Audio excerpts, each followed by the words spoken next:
So Chris Woakes has been named in the England squad to tour Pakistan. It's the first time he's going to play overseas cricket, if he does play, which he should do, since we covered the West Indies series in 2022, just before Basbourne came in, right?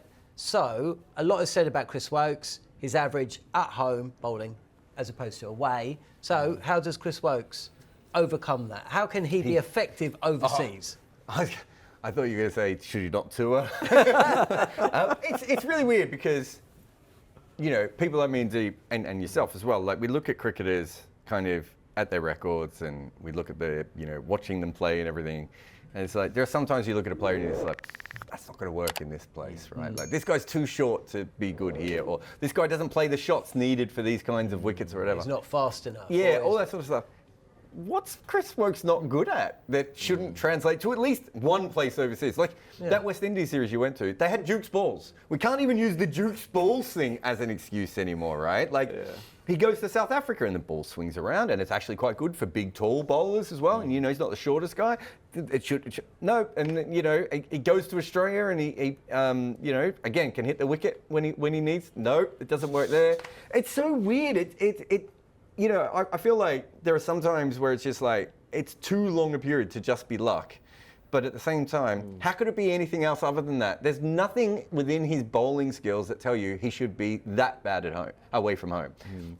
Bad, he might not be great, but he should be like averagely bad. Like, you know, like Ishant Sharma in the worst parts of his career wasn't as bad as Chris Woakes, right? And Ishant Sharma still had good days. Yeah. Right? And Chris you Woakes doesn't even have the good days. Do you remember when he went to South Africa on that first tour, after he bowled cream puffs against Australia in like the 5th test at the Oval, and then after that he came back and he was bowling about 6 Ks quicker, right? And he went to South Africa and Bairstow dropped like 1,200 catches off him. Yeah. Then that number may be slightly wrong, but it felt like it was a lot of catches. And I remember saying at the time, no, it was definitely Bairstow. I remember saying at the time, like, oh, they've got this young bowler who can bat a bit and can field and everything, and they might have ruined his confidence.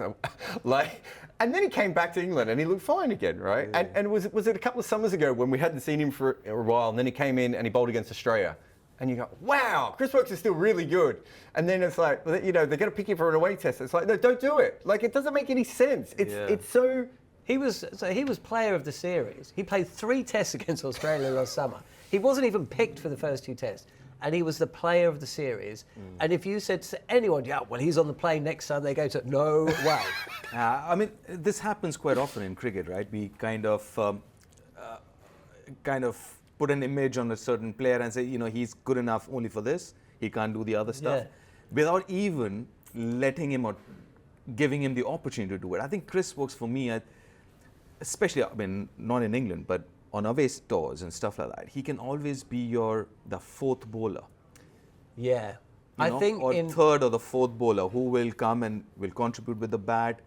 And with the new ball, obviously he does his stuff. He becomes a wicket-taking bowler. But then, away from home, as in away from England, he can always do stuff. And I think what has happened from a very early in his career, I think he's been typecasted a little bit and saying, oh, you're only good to do this, and never gave the opportunity for him to prove himself or even to grow as somebody who could do something else apart from just swing the ball in these English conditions.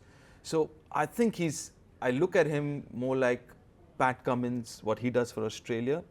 Obviously, I mean, they're kind of the same kind of or mold of players. Come in, bat at number 6, number 7, number 8, contribute with the bat, bowl, attack when necessary. If required, he can do the defensive job as well as a bowler. But now Pat Cummins has been allowed to grow in that role. Unfortunately, Chris Woakes is mid-30s now, has not been allowed to grow in that role. He's only been looked at somebody who can only do this.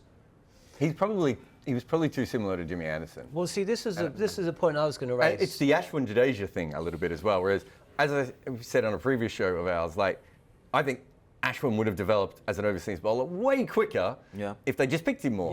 But at a certain point, they were like, well, we've got this other guy who can bat at number 7 and is the world's best fielder. Do we really need Ashwin in the side? No. And Woakes is not as good as Anderson at the high-end stuff. No one's arguing that. But when they go away, they're very similar bowlers in some ways. So 17, 18, he was part of an attack facing Australia. Yeah. Chris Woakes, Jimmy Anderson, Stuart Broad, and then Tom Curran. Exactly, right? Craig Overton. Hey! Right? Now, that's 5 right-arm, medium fast bowlers. Yeah. And Chris Woakes is one of them. Yeah. I imagine if Chris Woakes is either taking the new ball, because he wasn't in front of Anderson and Broad, or he's part of an attack, and then there's Moeen Ali, who's your off-spinner. Right. You know, that's good luck taking 20 wickets, and so it proved. If suddenly he's part of an attack that's got Mark Wood And Jofra. or a Jofra, Yeah. so you've got someone Yeah. bowling the Rockets. Yeah. There's a left arm there, you know, whether Topley or it's Curran is... Topley, Curran, Hull, whatever. Yeah. And then suddenly he's taking the new ball and he's one of only 2 right-arm medium fast rather than one of 5 or 4 or 5. Yeah. I would have thought that would probably play into his advantage. But, okay, Wouldn't you say? I'm 100% with you. He went to the West Indies. Yeah. I had to look this up on my phone. I mean, I was a bit, guys, in fairness, those pictures though, those first 2 tests were absolute dog pictures. It was a new ball and it was a Dukes. Yeah, but the No, pictures no. were. What's the strike rate? Every batter.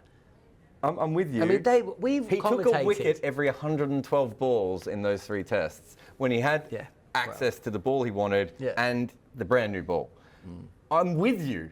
I agree in general with your principle of, and if you take Jimmy out of it completely, there are probably tests where Broad doesn't play and you give Woakes a new ball and you Yeah. use some of these fast bowlers and he develops because he plays in Sri Lanka and the West Indies when he's younger and everything. He develops all the skills that he needs to. He doesn't, let's be honest, in Birmingham, the 3 days of the year that they have sunshine up there, right, is not preparing him as well for travelling around the world playing international cricket. So I agree with all of that. But when he actually got the ball in that situation, do you want me to go through it? In New Zealand, right? He takes a wicket every 112 balls. It's New Zealand. That's the same as West Indies. It's bad. It's bad like right across. It's bad like in everywhere that you would expect him to still be good, right? But another thing is, and the issue with someone like him is he does not fit into the lead bowler, whether you're playing away from home or at home. Yeah. So he's always your 3rd/4th bowler. So no matter what happens, even now, you're still looking at your number 1, number 2 bowler. There's a transition now happening, right, with the England bowling unit. You're still looking at your number 1, number 2 bowler. Jofra Archer comes in, he's fit, he's your number 1 bowler. So you're still looking at him as your number 3 bowler. So he's never kind of graduated from that 4/3 to 1/2, even in English conditions. Even when in English conditions, his best conditions, you always had They're Jimmy gonna give it to Anderson, the Broad, other- yeah. and then him. Right? It was never him as your number 1, number 2. So he probably had too long an apprenticeship, Yeah. right? Because of, it's a weird situation to be in. Do you remember when Stuart McGill took over as the sole spinner in Australia, for Australia? And I know there were obviously issues that he had in his private life and his body was starting to fall apart. But the minute all that pressure was put on him to be the main spinner, Stuart McGill just fell apart, right? And if Stuart McGill had been doing that in his 20s regularly and all the way through, and then he got to the point, he was a pretty confident guy, Stuart McGill, right? But two things that Stuart McGill had never had to be is the main guy with all the pressure on him. And the second one was Stuart McGill generally played when their wickets were already spinning. Right? When you're the first spinner, you play whether it's spinning or not, and control becomes a big issue then. So sometimes you can just be the wrong person at the wrong time, and he hasn't developed all the other skills. But there's nothing, it's not like he's not one of those bowlers when you go back and you have a look at like the old England 1950s bowlers where you're just like, that guy could take 1,000 wickets every year in county cricket, but probably should never go to Australia or South Africa. There's nothing in his bowling. He bowls close enough to 90 miles an hour. He's got a really good technique. He's got a strong wrist position. He can bowl short balls if he has to.